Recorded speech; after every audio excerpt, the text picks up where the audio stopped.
I'm going to follow the lectionary, one of the lectionary readings for today. And as it happens, those as it happens moments, if you've been here through this week, you will have heard Steve talking on various aspects of the Transfiguration. And what I'm going to speak about this morning, the lectionary reading, one of them for today, is actually the event that took place just immediately before the Transfiguration. Must be God, mustn't it? Must be God.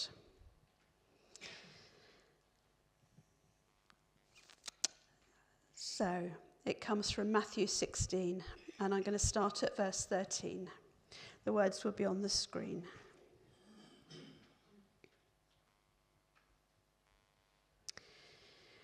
When Jesus came to the region of Caesarea Philippi, he asked his disciples, "Who do people say the Son of Man is?" They replied, "Some say John the Baptist, others say Elijah, and still others Jeremiah or one of the prophets." "But what about you?" he asked. "Who do you say I am?" Simon Peter answered, "You are the Messiah, the Son of the living God." Jesus replied, "Blessed are you, Simon, son of Jonah, for this was not revealed to you by flesh and blood, but by my Father in heaven. And I tell you that you are Peter, and on this rock I will build my church, and the gates of Hades will not overcome it." Anybody been to this place, Caesarea Philippi? One or two? So you can picture it. I'm just going to paint a bit of a picture for those that haven't. It's now called Banias, and it's on the northern end of Galilee, if you know your Israel geography. It's on the lower slopes of Mount Hermon. So actually, it's not that far from the Golan Heights and the Syrian and Lebanese border, and it's all in that region. It's now a lovely nature reserve, and there's a lovely freshwater stream, spring, river, I guess it depends on the rainfall, that flows from there, and it's one of the waters that feed the River Jordan. And in the time of Jesus, it was a pagan place. So when you go there now, it's like a plateau that is, or this particular bit of it anyway, it's like a plateau with a sheer cliff face behind the plateau. So if you can imagine a kind of a ledge and then this sheer cliff face. And in the cliff, there is a cave, a big, big cave, dark, kind of forbidding looking kind of cave. And in the rock face that's around the cave are these little niches, little hollowed out areas of rock. And all of the niches had idols in them, the various gods of the time. So it was a pagan place. And I cannot imagine that Jesus and his disciples were there on their own.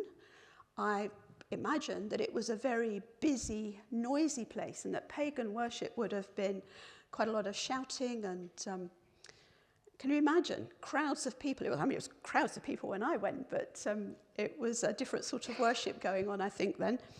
And it was centered around this cave, which was known as the Cave of Pan. And Pan was a god that was half man, half goat. When I read that, I couldn't help thinking of the faun in Narnia, but he's much nicer. Mr. Tumnus, wasn't it? Mr. Tumnus, yeah. I don't think Pan was anything like Mr. Tumnus. And he was said to be responsible for all sorts of things, but one of the things he was responsible for was the fearsome noises of the forest. So there was a lot of fear surrounding Pan. And in fact, one of the things that he did was he was said to shout in the daytime and caused panic. Okay, panic. So that's where we get words like panic from this name. The cave, dark and filled with water that had a depth that was immeasurable. I did a bit of reading about the cave, and it seemed that they did try and plumb its depths, but they were never successful. And it was known as the gateway to Hades. It's interesting, isn't it? The gateway to Hades. And now here is Jesus in this pagan place, in the midst of this hubbub that was going on around him and them. Trekked his disciples halfway around Galilee to get there. And if you just look at Matthew, according to Matthew, what he's done leading up to that time is walked on the water, drawn out the faith of the Canaanite woman, healed her daughter, and fed 4,000. And now here they are in this pagan place. Why? Why would he take them there, of all places? This place of fear, this place of pagan worship. And I kind of have in my mind, I don't know what picture you have when you read this story, but I have in my mind that Jesus stood in front of the cliff. So you imagine the cliff face behind me, okay, surrounded by people that are shouting and worshipping in their pagan way, the mouth of the cave behind me, and all the niches in the rock. That's how I picture it. So you would be the disciples, as it were, looking at Jesus standing in front of this place of fear with all those gods up on the cliff face. That's how I see it. And he says, so who do the people say the Son of Man is? Who do the people say the Son of Man is? Did they even get that he was talking about himself? Or was he talking about the Son of Man to come? Nobody ever called him the Son of Man. He referred to himself as the Son of Man several times. There's the sense of the Messiah about that phrase. Nobody ever called him it. And here he is suddenly in this place saying, so who do people say that the Son of Man is? And of course he gets the answer, John the Baptist, Elijah, Jeremiah, one of the prophets. All of those have had associations with the Messiah, the prophecies and so on. So perhaps their answers are not surprising. And then he says, so what about you? Not them, doesn't matter who they say I am. What about you? And there's no escaping the question for all of us, is there? At some stage in our lives, maybe you've been there, maybe you haven't quite been there yet, that question will come. Who is Jesus in the sense of who he is, but who is he to you as well? It's a critical moment for Jesus because the transfiguration is just around the corner, literally, so to speak. And it's really important that this band of men have an understanding of who Jesus is before the transfiguration, so that the revelation comes from God within rather than through their eyes and what they see. Makes a difference, doesn't it, when it comes from within? I wonder if Jesus held his breath. What are they going to say? What are they going to say? He could have said, guys, look at me. Look at what's behind me. Look at me. I'm the living embodiment of Yahweh.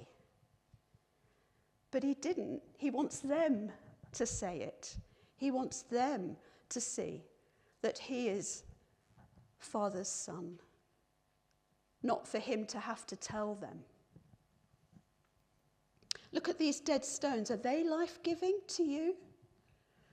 Look at all these idols in their niches. Look at the fear that comes out this cave. Are they life-giving? And I guess that question is a very relevant one for all of us. And as I was pondering this yesterday, I think it's not just a once-in-a-lifetime question. It's not just the before it I wasn't a Christian and after it I became a Christian. It's a question that we have to face over and over and over and over again. Maybe to begin with, we would have given mum and dad's answer, or our granny's answer who we knew prayed for us, or our pastor's answer. But no, each one of us has to be able one day, if not already, to give an answer. When I was looking at the woman at the well some weeks ago, one of the commentators, Barclay, said there are 2 revelations that each one of us need to have in our lives. And the first is the revelation of who God is, and the second, the revelation of who I am in his presence. And we need both revelations. The revelation of who God is and the revelation of who I am in his holy presence. So here's Jesus saying, come on guys, who am I? Tell me, who am I? And Simon responds first. And actually, he answers a slightly different question, I suspect. He doesn't say, we think. He doesn't even say, I think. He says, you are. Which is a statement of fact, isn't it? You are. Not I think you are, or I wonder if, but you are the Christ, the Messiah, the Son of the living God. You are. Can you remember the moment that happened for you? Was it a moment of startling clarity? Or was it a moment that kind of crept up on you so slowly because you grew up through a Christian family, through church, that you hardly can remember a moment when you didn't know?